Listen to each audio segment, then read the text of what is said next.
Hey there! It's therapy and relaxation. Today we're talking about the art of saying no, setting healthy boundaries. Let's go! Saying no can feel like a daunting task. For many, it brings a pang of guilt, a flutter of anxiety, and even a fear of rejection or conflict. Yet, learning the art of saying no is an essential part of self-care and mental well-being. Setting healthy boundaries allows us to protect our time, our energy, and our emotional health, creating more balanced and fulfilling relationships, both with ourselves and with others. Boundaries are the invisible lines we draw to define what we are comfortable with, what we can give, and what we need in return. They are not about shutting people out. Rather, they are about letting the right people in and maintaining a sense of self-respect and integrity. Establishing healthy boundaries is a foundation for strong mental health, personal growth, and genuine connection. But if saying no feels so hard, why is that? For some, it stems from childhood experiences, where pleasing others ensured approval and love. For others, it's woven into the expectations of culture, family, or workplace environments that reward compliance but shun assertiveness. Over time, constantly saying yes, even when we mean no, leads to resentment, exhaustion, and sometimes burnout. It becomes harder to recognize our own needs and to honor them. To understand the art of saying no, we first need to explore why it matters so much. When we say yes to everything, we inadvertently say no to ourselves. Each time we take on commitments that don't align with our values or that stretch us too thin, we chip away at our personal resources, our time, our energy, and our inner peace.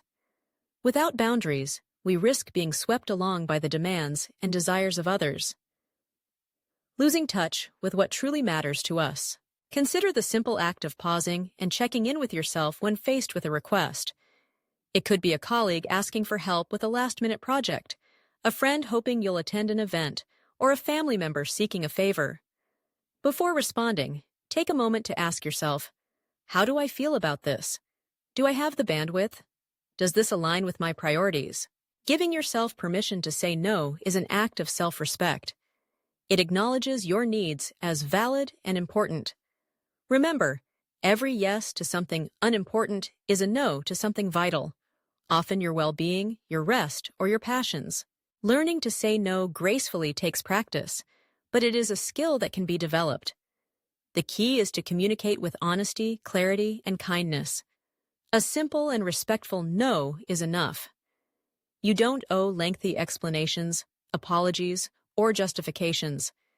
In fact, offering too much of an explanation can actually diminish your own boundaries, signaling that your no is negotiable. For example, if you are asked to take on extra work when your plate is already full, you might respond, "Thank you for thinking of me, but I'm not able to take this on right now." If a friend invites you out and you're not up to it, you can say, "I appreciate the invitation, but I need some time for myself this evening." Honoring your limits does not make you selfish, it makes you self-aware. It communicates to those around you that your needs matter, and it models healthy behavior for others, empowering them to set their own boundaries as well. It's important to remember that the first time you set a boundary, it may feel uncomfortable, even scary. Others might be surprised or even disappointed, especially if they are used to you always saying yes. But over time, people who care about you will come to respect your limits. And if they don't, it's a reflection of their own issues, not your worth. Saying no is not about being rigid or inflexible. Life is full of moments that call for compromise, generosity, and stepping up for others. The art lies in discerning which requests truly matter, aligning your yeses with your values and your genuine capacity. There are several strategies that can help in mastering the art of saying no. First, practice the pause. When asked for your time or energy, allow yourself space to consider your answer. You can say, "Let me check my schedule and get back to you." This simple phrase buys you time to reflect on whether you can or want to commit. Second, keep your no simple and firm, yet kind. There's no need for elaborate stories or apologies. A direct "No, I can't take that on right now" is both respectful and clear. Third, offer alternatives, if you are so inclined and able.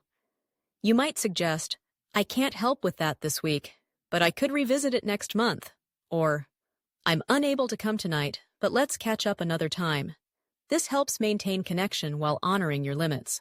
Fourth, remember that your worth is not measured by how much you do for others. Many people equate helpfulness with likability or love, but genuine relationships are built on authenticity, not on sacrifice. Fifth, expect some resistance. Not everyone will be thrilled when you start asserting boundaries, especially if they benefited from your earlier eagerness to please.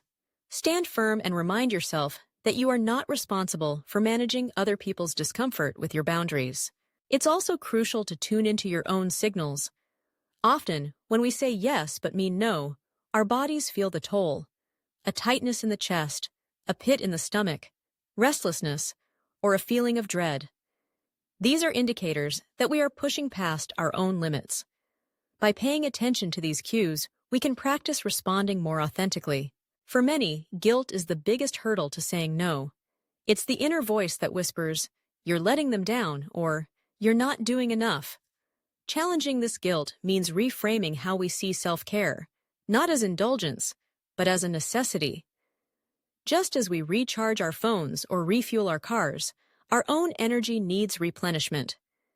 Boundaries are the fences that protect that energy. Saying no also paves the way for a richer yes. When you decline what doesn't serve you, you create the space to say yes to what matters: your relationships, your passions, your own well-being. It means giving yourself fully to what you choose, instead of scattering your efforts thin. Over time, setting boundaries and saying no helps to cultivate a deeper sense of self-trust. Each time you choose authenticity over appeasement, you reaffirm your own worth. You begin to know yourself more clearly, your values, your limits, your aspirations. Life becomes less about pleasing others and more about living in alignment with your true self. In relationships, healthy boundaries foster trust and respect. Friends and partners learn what you need and what you cannot give, and this honesty deepens connection. In the workplace, setting clear limits protects you from burnout and ensures you can do your best work without feeling overwhelmed. With family, boundaries allow for closeness without sacrificing independence. The art of saying no is a lifelong practice. There will always be moments where you feel pulled to overextend. But each time you choose to honor your needs, it gets a bit easier. And if you slip back into old patterns, be gentle with yourself. It is never too late to start again. Here are some affirmations to support you on this journey. My needs are valid. I'm allowed to say no. Setting boundaries honors myself and my relationships. I trust myself to know and express my limits. Each time I set a boundary, I grow stronger and more authentic. If you struggle to say no, start small. Practice with low-stakes requests and observe how it feels. Journal about your experiences and notice how your comfort grows with time. You may also benefit from talking with a therapist or counselor who can help you explore the roots of your people-pleasing and build strategies to assert yourself more effectively. Remember, every no is an invitation to deepen your connection to yourself. It is a sign of self-awareness, maturity, and respect. When you set healthy boundaries, you free yourself from the burden of excessive obligation, creating more space for joy, creativity, and peace. Ultimately, the art of saying no is not about rejection. It's about making room for what truly matters. It's about living life with intention, integrity, and compassion. It's about embracing the truth that you are worthy of care, both from others and from yourself. Honoring your boundaries is an act of kindness to yourself and to those around you. It is the quiet strength that sustains healthy relationships and a balanced, wholehearted life. So the next time you are asked to take on something that doesn't feel right, remember, you have the power to say no. In doing so, you are saying yes to your well-being, to your dreams, and to the person you are becoming. Thanks for sticking around. Don't forget to subscribe us and check out therapyandrelaxation.com for more. See you tomorrow.